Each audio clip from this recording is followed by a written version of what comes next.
Akin na nga yan. Surpresahin mo pala ako. Hindi mo naman sinasabi kagad eh.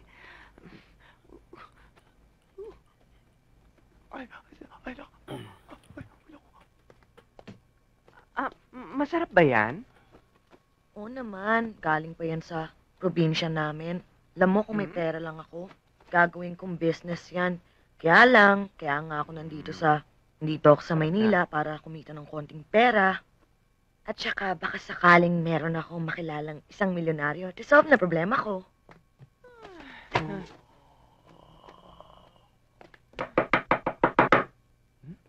Sino yan? Ay, sino yan? Si Joy to!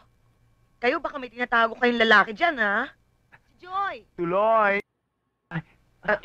Pwede pumasok! Sandali lang. Patutuloy mo, tinan mo itsura natin. Teka na. Teka!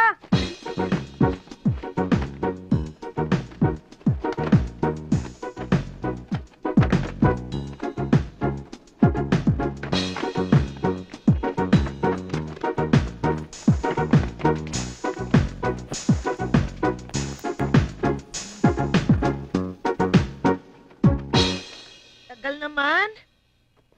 Dali. Okay ba? Okay. Okay.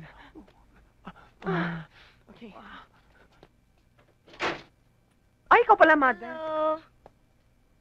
Hi. Upo ka dyan, tuloy. Dito ka, oh. Ano yan? Para sa'yo.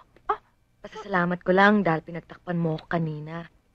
Ito naman, wala yun. Sige na, tanggapin mo na. Ay, Para sa'yo nakakahiya yan. naman. Sige na. Akin na nga yan. Surpresahin mo pala ako. Hindi mo naman sinasabi kagad eh.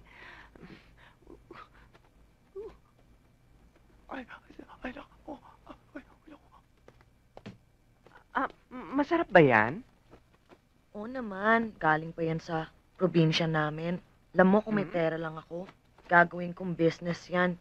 Kaya nga ako nandito ako sa Maynila para kumita ng konting pera. At saka baka sakaling meron akong makilalang isang milyonaryo, resolve na problema ko. Alam mo, Regine, kung di dahil sa'yo, di sana wala na akong trabaho ngayon. Eh, sayang din naman yung kikitain kong mga lapad, di ba?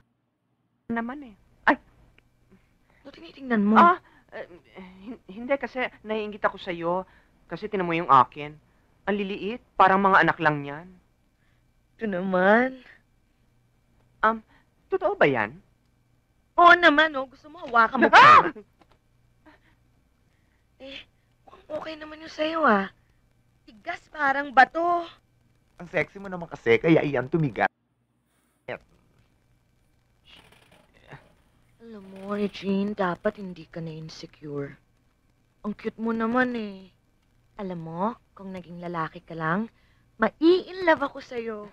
Ang cute-cute mo kasi. Mwah! Mwah! Cute mo. Tuloy. Tuloy. Joy, tapos na ako maligo. Bakante na yung banyo, baka gusto mo na sumunod. Sige. Salamat ulit, ah. At least ngayon alam kong meron ako mga totoong kaibigan. Wala yun. Bye! Bye. O sige, Christy, sumunod ka na lang, ah. Baka manligo ka pa ulit. Hilurang kita. Hindi ako